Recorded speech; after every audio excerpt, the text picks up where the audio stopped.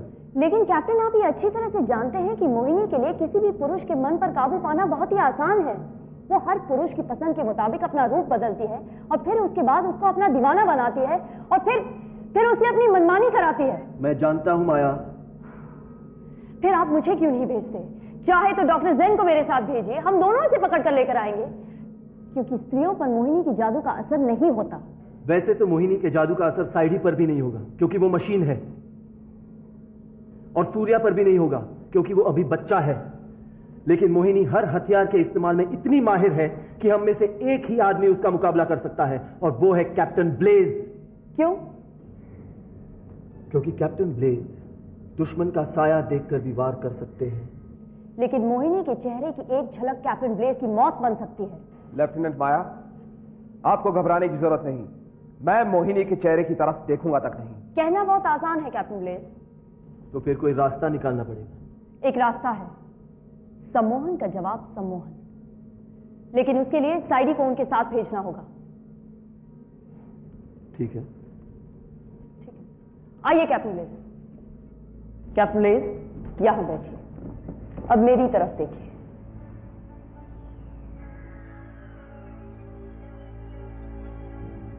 आपको नींद आ रही है, आपकी पलकें भारी हो रही हैं। बहुत दिनों के बाद आपको सोने का मौका मिला है। सो जाइए, सो जाइए। आप एक गहरी नींद में हैं, लेकिन मेरी आवाज आपको साफ सुनाई दे रही है। 10, 9, 8, 7, 6, 5, 4, 3, 2, 1।